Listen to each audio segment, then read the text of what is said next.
Welcome to your Motherhood Matters, where we invite you to join the momversation and go beneath the surface. Each week, we dive in as we have real and personal talks about what matters to your mother. Hi, everyone, and welcome to another episode of Your Motherhood Matters. I'm Melissa. And I'm Jen.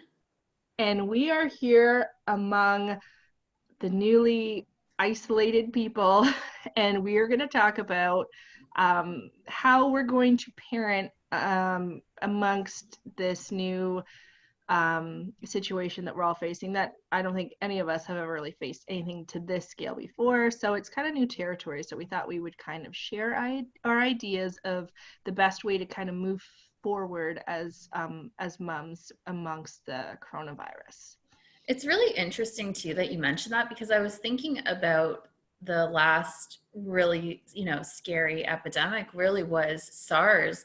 And back then I was 23 and you would have been young. You're younger than me. I would have been like 22 3/4. Yeah.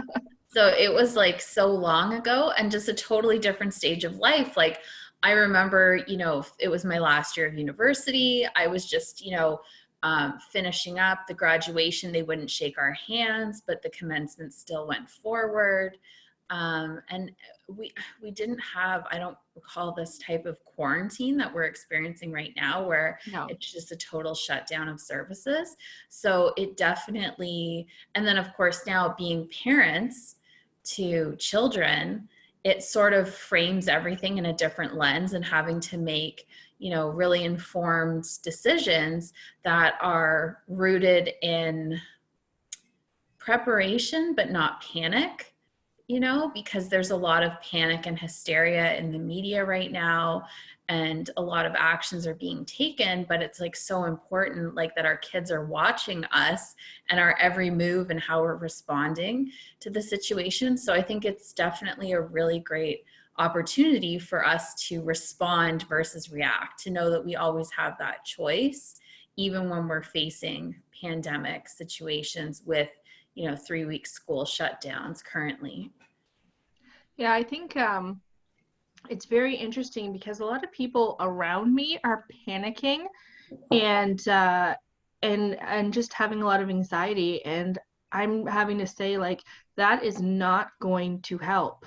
I'm mostly worried about kind of like a mob mentality, what the masses are going to do, versus I feel like all we need to do is kind of hunker down and stay quiet. But instead, I think people are going out and they're posting on social media, and everyone is just riling each other up, and it's making it 10 times worse than it actually needs to be. And the other side of that is, like, I've got 3 kids in tow who are watching this. So, if people around are panicking and mass buying and just freaking out, well, then what are our kids going to think? Like, we need to be the calm that's keeping them from this storm, because it's not going to help anybody if, your kids can't sleep, so then you're not sleeping. So then you're compromising your own immune system with stress and insomnia and all these other things, when it's not going to help you at all. It's just going to hinder the whole process. And all you really need to do is be calm and just stay at home. Yeah, stay at home, practice good hygiene that we've been practicing all winter. And one thing to recall too is, like, it's not just this winter that we practice hygiene. Like, that's a year-round thing, obviously, but we take extra precautions in the winter, right? Especially for the flu season. But yeah, I think also being as a mom, sometimes if you are out doing your regular grocery shop with your kids and people see other people stocking up and, like, as you said, mass buying, then you're going to have some questions from your children asking you, "Mommy, why are they doing that?" So then it's on you also. How are you choosing to respond in that moment, right? Are you responding with judgment or care and compassion? Because understanding that everyone's interpretation of it is different. So, it's an opportunity, for us to basically, like, walk our kids through the situation in terms they understand, and in a way, like, how you interpret the situations very much how I interpret it, that, I'm choosing to stay calm. I'm choosing to just continue to practice hygiene and so on. And I'm not mass buying. And yeah, but I haven't had to talk to my kids about that. But today, when I went to the grocery store, there were people mass buying. And like, I know if my kids were there, like, they would have said, "Mommy, how come that lady has 4 bottles of ketchup in her cart?" Like, and how come they have 10 cases of water and all of these other things? So, and looking at those carts, like, I'm just, I just observed it and just didn't judge, right? I just chose to think, you know what? Everyone's reacting to this in their own way. And I think some people, to be honest with you, when I see the mass buying, I tend to think that we're all sort of hardwired differently, right? Based on our prior life experiences. So when I see mass buying, it's coming from scarcity and lack. So I think, okay, even though your life is okay and it's fine, you are coming from a place of scarcity and lack. So perhaps they might have grown up in a household as children where there wasn't enough. So that's kind of like when we're seeing the mass buying, like, know that the people who probably are mass buying grew up with scarcity and lack in their life, and they're just going into a fight or flight terror mode, really, that they won't have enough. Well, that, and if buying a couple of cases of whatever, it's going to make you feel more secure and less stressed and more calm, then have at it. The Mm-hmm. other end of the stick is that a lot of people were planning on vacations and ate out their cupboards because they were planning to go away and then got their trips canceled. I know I had a girlfriend who has 4 kids and she had a trip to Florida. It all of a sudden is canceled. So she's got empty cupboards. She has no choice but to fill them up. For me, I just by fluke went shopping just the afternoon before they made the announcement about school closures. And I was like, it's kind of busy, but it wasn't really busy, but it was busy for a Thursday. And we always have a lot of food in the house because we have a deep freezer and we have 3 kids. But I just kind of randomly shopped just to fill it up a bit more. And I'm glad I did. I mean, I definitely didn't, spend more than like $150, Mm-hmm. which is like kind of a medium shop for us. But I was glad I missed the lines. I was glad I missed the crowds. I was glad I didn't take my kids because they would have seen the panic. Mm-hmm. So I was just really grateful for that. Um, because yeah, like that's not a scene that the kids I think need to be exposed to right now. My husband and I have talked about seeing if we can do an online shop to see Mm-hmm. what we could get. Um, just so that we can avoid that scene with the kids. Mm-hmm. Another thing that we have talked about is eating really healthy during this time, Mm-hmm. because one of the better ways to you can't boost your immune system. I think that that's like a really common misconception. You have an immune system and there's things that you can do to compromise it, but you don't boost it. You can keep your body healthy and in turn that will help your immune system, but you can't boost your immune system. There's things that you can do to keep it at its healthiest that's possible, and one of Mm-hmm. those is to eat really, really healthy foods. So we talked about maybe doing some like a mass cook where we can cook a bunch of meals, cooking with the kids, cooking from scratch, trying to eliminate as many processed foods as we can, because this is the time where we have nothing but time. We're not Mm-hmm. leaving the house and we have to entertain our children. So those are the kind of things that we kind of try to think about when we're doing our shop. So getting more natural ingredients, getting more things that you can like, you know, we have yeast in the house, so maybe we'll try to bake bread. I mean, again, we have nothing but time, Yeah, you know? true. So I'm kind of thinking along those lines for filling this time, however long it may be. So for example, yesterday I made a huge pot of spaghetti sauce, and then we portioned it out, and now we're thinking, okay, so we could make a chili, we can make a soup, we could make a casserole, and then we can freeze all this because we kind of have nothing but time. And then this is all like, using fresh ingredients, lots of vegetables. So it is a really healthy meal to have, and it's a good time to be eating really healthy. Mm-hmm.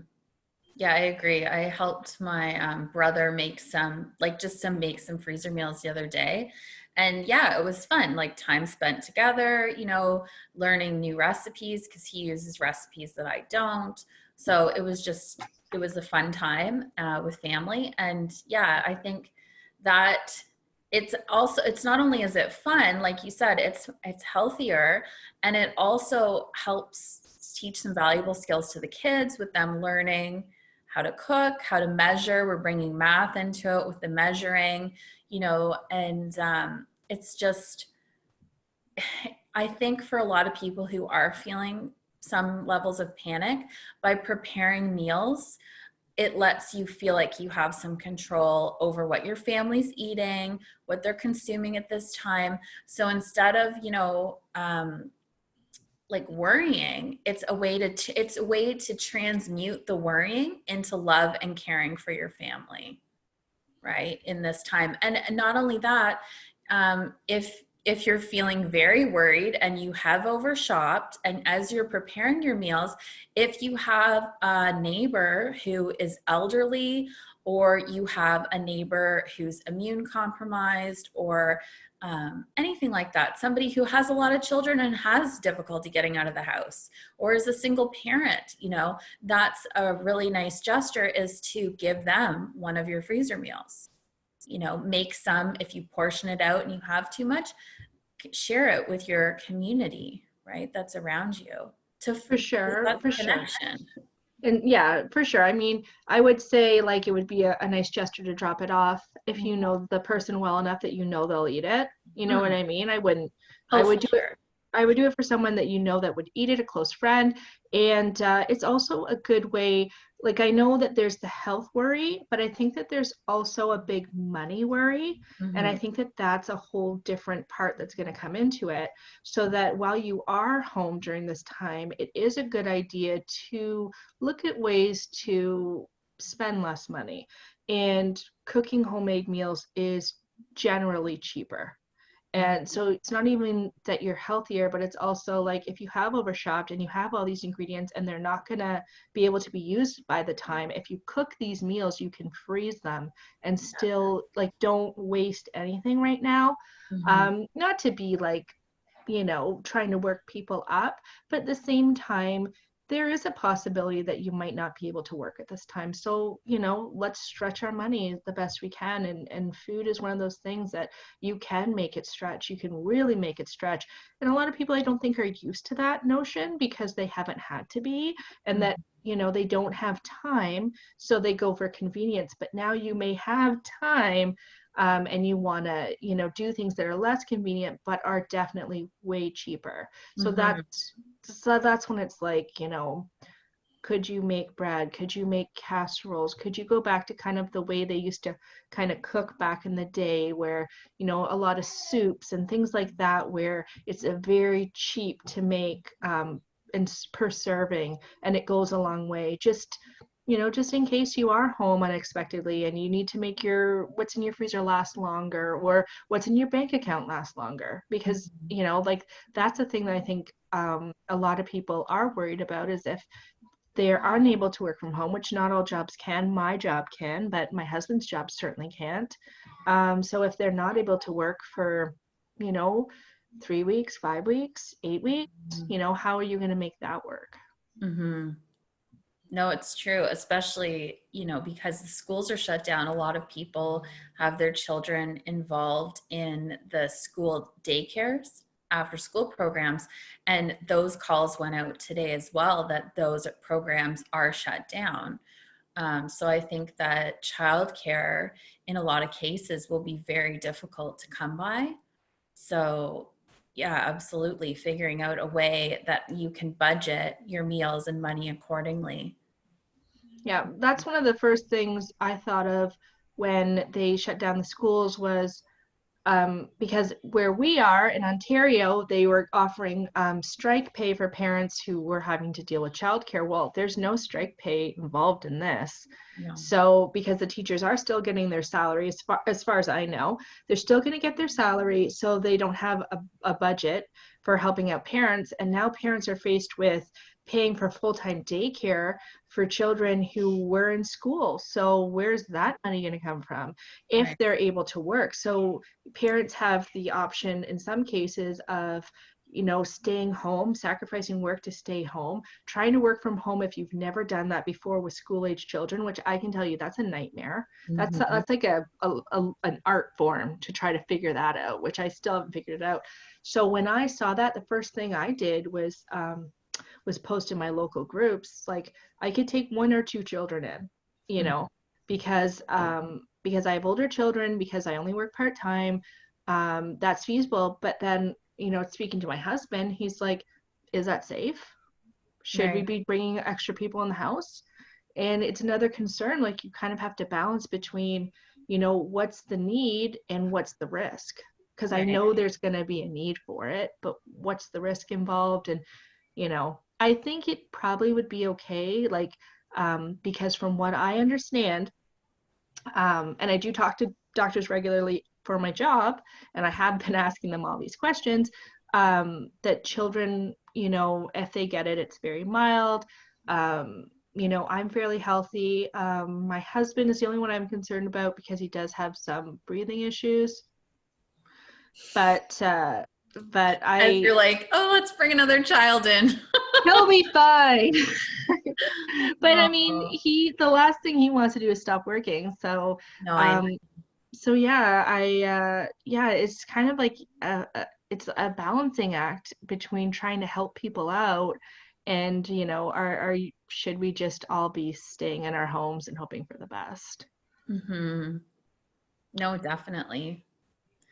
And Uh, then there's also, what are you going to do with your kids for basically 3 weeks now? And it could be longer. Like, I haven't said out loud that, but 3 weeks is what we're thinking could be, but that could definitely be extended, especially, if more cases arrive, if anyone comes in contact with anyone, um, it could be longer. So, I mean, and our kids have already missed a lot of school because of strike days.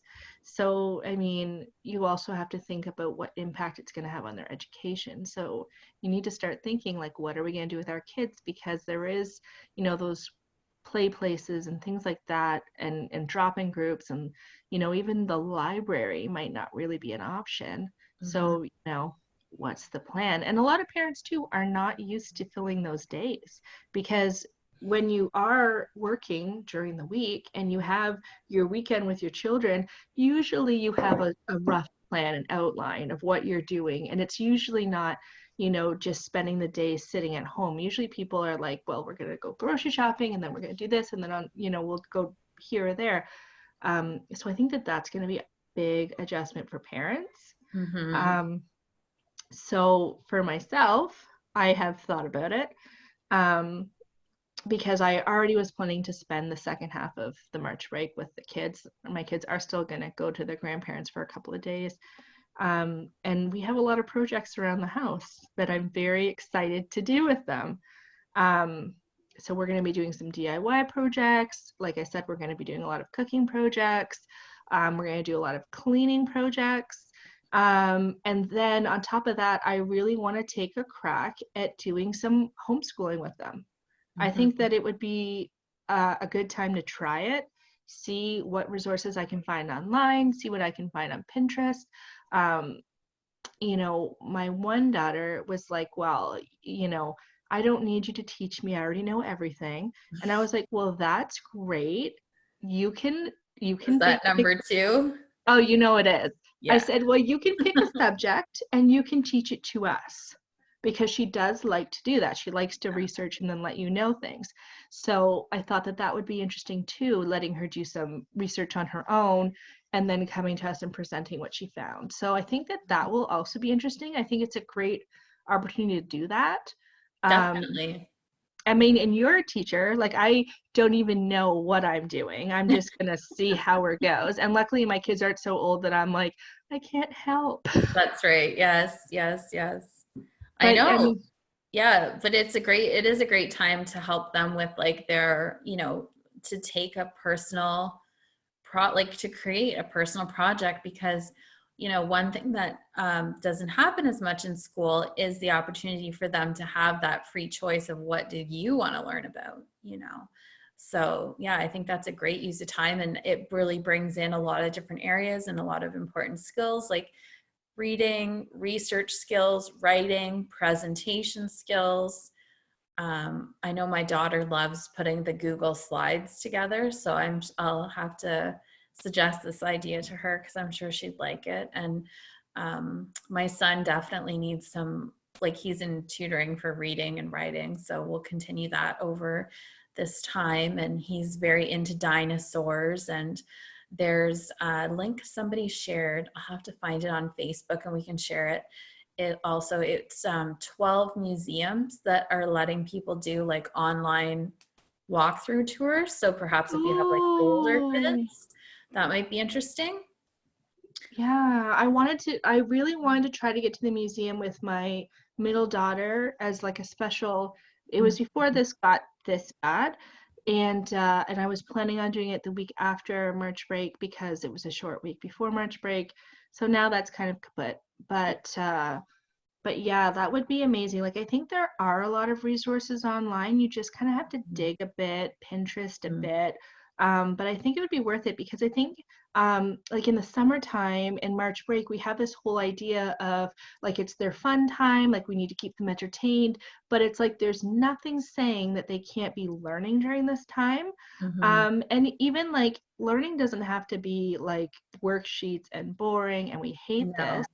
um you can, do art projects, you can do things like that. Mhm. I fully plan to have rec time outside so they get their energy out Yeah, for because sure. like that's another thing, it is getting nicer out. So if you want to be outside but you want to avoid the crowds, then what I was thinking was more like the conservation areas and places that aren't normally as well traveled, where we can still go and we can still get our fresh air and we can still get out, but it's not a crowded place, it's not somewhere where I have to worry as much.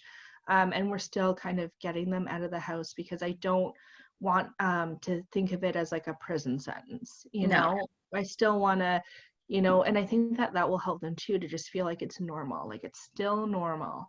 Mhm. um and another thing too is like it's springtime, it's time for spring cleaning. Like let's go clean up the backyard on a nice day, let's Definitely. wash the windows, let's do things like that, anything that's going to make this time really um really beneficial. You have to spend the time, you have to spend it at home. What can we do that's going to make it beneficial? I actually watched a video of a guy who was like in his 20s and he was in China, and he had gotten the coronavirus and he had been in his apartment for 40 days. He was learning Russian. Wow. He was learning painting. He was alone. Mhm. Like he was alone for 40 days. So that kind of put that bug in my ear about like what can you do to make this time worthwhile? Mhm. We're all going to have to kind of serve it. What can we do to make it so that the kids look back and it wasn't a scary time and it wasn't, a time of panic. It was like, oh my gosh, we did this and we did that. And, you Mhm. know, it I think you have to make the best of it. And it's not, going to be the best situation, but you can make it a lot worse with a negative attitude and scaring everyone. Or you can make, the best it could possibly be. And like you have your own concerns because you have um, uh, is it immune suppression, Yeah. suppressed immune system? Yeah. Suppressed immune system. Yeah, so I was diagnosed with ulcerative colitis in 2003, but I didn't start taking the immunosuppressant until 2004. So I've been taking, it's called an immune modulator for almost 16 years now. So um, I guess for me and anyone else who has like a weakened immune system, like, I don't know. I still choose to not feel panicked. I think my family were more worried about it than I was, because it's just such a normal like part of my day. Like I take precautions all the time, really, like even with like common colds and stuff. So, but yeah, my ex-husband had called me the other day because he was concerned because, you know, everything on the news, and this was before they had announced the school closures, because he just said like, Jen, we have to talk about, we have shared custody, and he's like, I don't know that if this gets worse and the kids keep going to school, he's like, I know what we're doing hygiene wise at home because of your health, even though we obviously don't live together, you know, but he's like, I don't know what their families are doing, I don't know what the school's doing. So he's like, you know, I don't want them to carry something home to you and then you get sick. So he's like, you know, if this gets worse and they don't shut down schools, then perhaps, you know, maybe they should stay with him until this, you know, flattens out. So then they, of course, shut down the schools. But then it got me looking up. I decided to look up on the Ulcerative Colitis and Crohn's Association to see what their guidelines were. And their guidelines were that people with weakened immune systems who are on biologic drugs or the immune modulator that I take, it's not advisable for us to travel or to be in large groups, like more than 10 people, which seems like it's, you know, basically stay at home was the gist of what I got out of that. So yeah, definitely. Yeah, I don't know. I said to you earlier before we started, like, I didn't really think about it that much. And then I sort of felt in a bit of a daze today. Like I got my groceries. I'm not going to be going out again for a while, doing my meal preps. But yeah, it just feels so strange. But I mean, I know there's a lot of backlash about school closures by some people saying that, you know, this is unnecessary and stuff. But I think one thing is that, like, because, you know, people like me and other younger people who are immune suppressed, we don't look sick. Like the immune modulator is, and for many others, it's an accommodation for us to live a healthy, joyful, vibrant life. So there are so many people that could be walking around that look perfectly healthy and like, yes, you know, I am a healthy person, but I have a weakened immune system. So I think, you know, it's just, yeah, taking the extra precautions. You know, I was supposed to meet a friend for lunch tomorrow, canceled that. I was supposed to have a work meeting the next week at a coffee shop. We were just going to have a meeting and go over stuff. I've canceled that. You know, let's reschedule in April and see where all this is. So yeah, it's just really, you know, taking extra care, but I'm pretty well insulated because I do work from home. So like you know, I don't, it's really my boyfriend and kids that I see, and he doesn't live here. So just when he comes over, but even I realized he has always been super cautious of my health too, because he works like a hard labor job. So, and then your husband does too. So is part of his routine to have a shower as soon as he comes in the house? Yeah. Yeah. So my boyfriend has a shower when he gets home from work before he comes over here, because he said to me, well, your health has been great for the past almost 2 years I've known you. And I thought, holy crap, like he literally is helping that because of his routine, right? Because he's washing off whatever he came into contact with. So yeah. And yeah, so I'm really lucky in that I do have, like, you know, a good support system around me, and, you know, um, people who understand when plans have to be canceled. And yeah, so, but yeah, it was definitely a shock to realize, like, and that, okay, I do need to read up on this a little bit more now that it's Yeah. gotten so serious, because at the beginning I just sort of thought this is just going to blow over, you know, and, you know, now with the school shutdown, I think it's giving all of us a chance to flatten the curve of this so Mm-hmm. that we can get rid of it. And it just, with the closing of the schools, it's giving people like myself and others who have weakened immune systems, who have children in the school system, that they can't bring anything home. Yeah. because we really don't know. So it is just that added level of caution. And I mean, I can understand how that can be, like it's the consequences of this and ramifications are crazy for the workforce. But Yeah. at the same Yeah. time, the school can spread things really quickly. And I think there was someone in Calgary who had a child who had gotten the coronavirus. So now that children are getting it, like, it makes sense to shut the schools down because, they spread things. Like as soon as one person's sick in a class, the whole class gets it. So I think by shutting the schools down, we'll see some change, some positive change, hopefully, over the next couple of weeks. I think that school closure really moved it from people not taking it super serious to people realizing it's super serious, because I know on social media, which is, I think I need to quit it. I honestly, I don't think I could take it anymore, but everyone was like, I'm still going away on my vacation, like no problem. And I think that that's what the schools couldn't really enforce or figure out what to do, because you know, people going away, even just being in an airport right now, in a plane, I don't know about that. Mhm. And these kids coming back, and there's no way to say, you can't come, but you can. And how do we enforce this? So I think that that was really a lot of the thought behind it. But I think it also really snapped to people's attention, like, no, stay off of, like, let's not travel, like, let's just Mhm. stay home. And really we need people to follow that, and they need to realize and maybe plan a little bit that this is not, you need to kind of think about the reality of staying home for a couple of weeks, and kind of plan around it, and we know what can we do and what's maybe not so safe to do. Mhm. Yeah, definitely. Well, and the risk now with traveling is if you go away, but they close the border before you come home.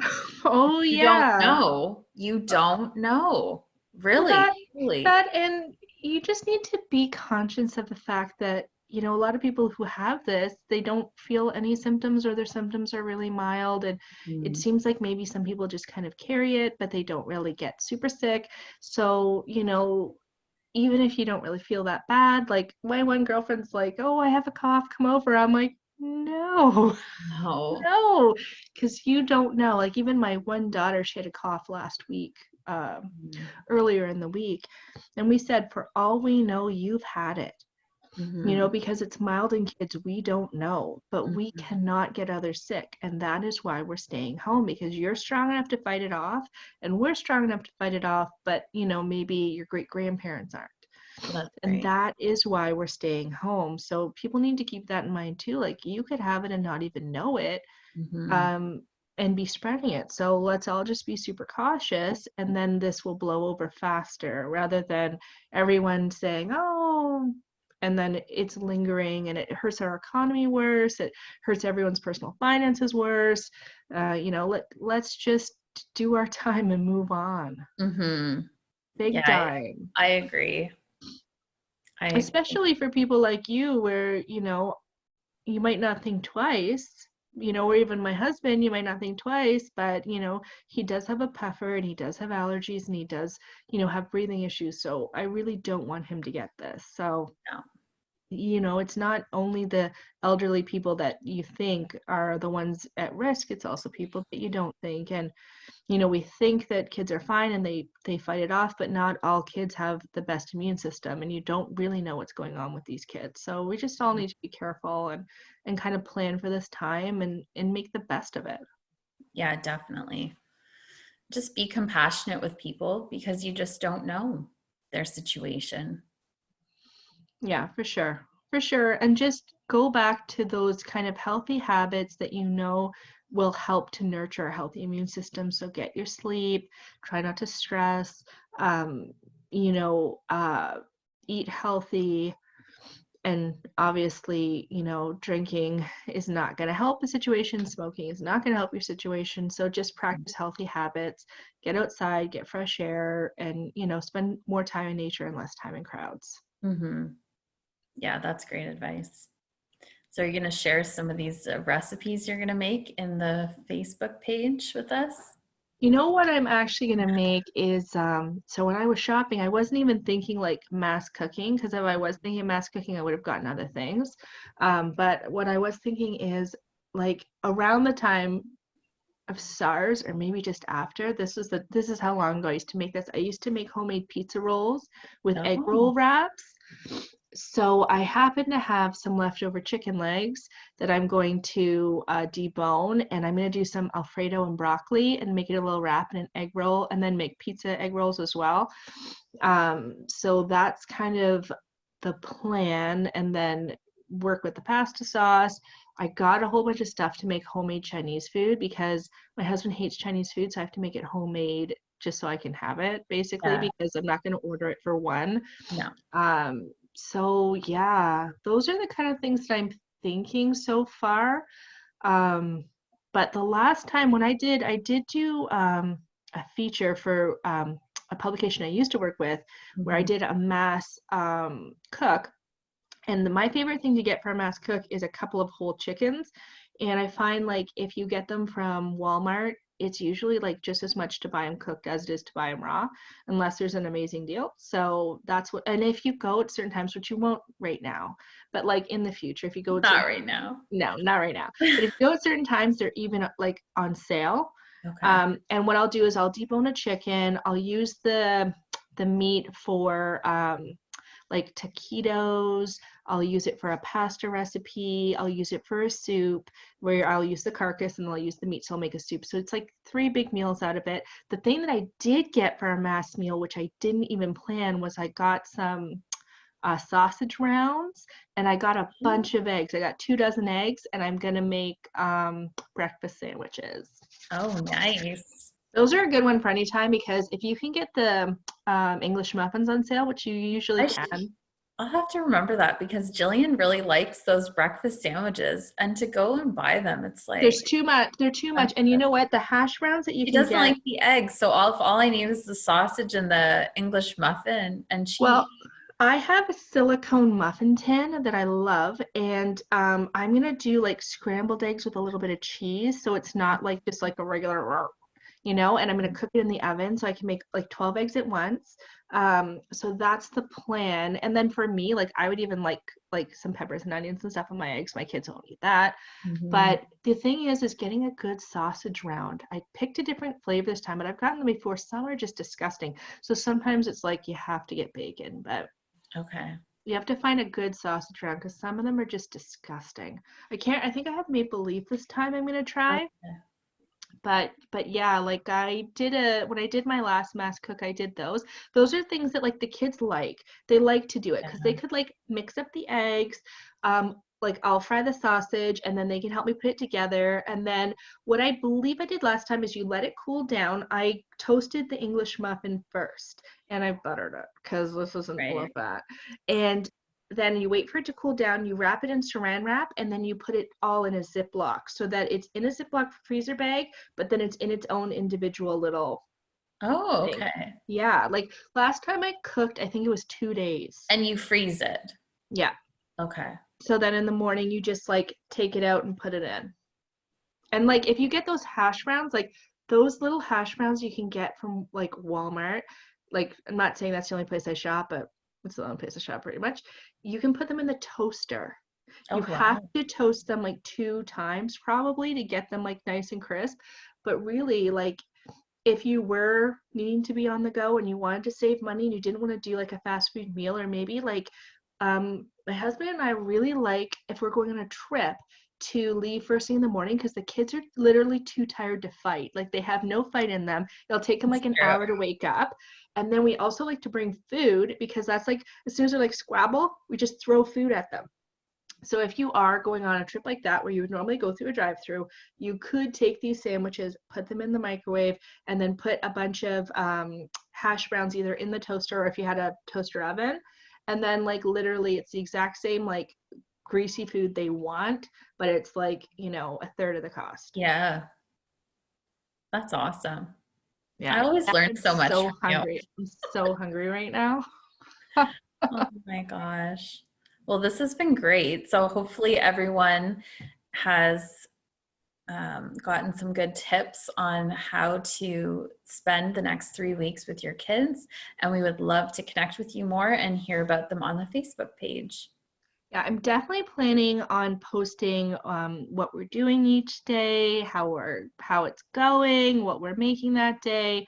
So I'm definitely planning to post regularly as new ideas come to me or what we do, just because I know everyone's going to be going stir crazy. Your kids are going to be going stir crazy, and just make the best of it. Mm-hmm. I will be following your tips. Oh, because I am one of those people. It's not prepared for it. I think it's really different. I think it was years of like being on such a tight budget and being at home that we just And being the stay-at-home mom. Yeah, I yeah. never got there even when I was home just for, I guess, 4 months after the teaching thing. But You were yeah, busy because you had a career to focus on, where I was, working very sporadically, different little things, but most of the time I was spent, doing these things. And also I want to share the learning resources as I find them, because I think that that's yeah, something maybe definitely. people aren't thinking about as much, where they think that it's going to be too intimidating, but I think you'll be happy that you did it, especially Mhm. you don't know how much of the school year the kids are going to lose. So it's really just beneficial to at least look into it and see if it's possible. Yeah, for sure. All right, well, we'll talk to you soon. Yeah, we'll talk soon. Good luck, everyone. Stay healthy. Thank you for listening to this entire podcast. Join the Momversation and follow us on Facebook at Your Motherhood Matters. Help others by sharing this podcast with your social media channels, and don't forget to leave a positive review. You can hit the subscribe button so you don't miss out on any future episodes.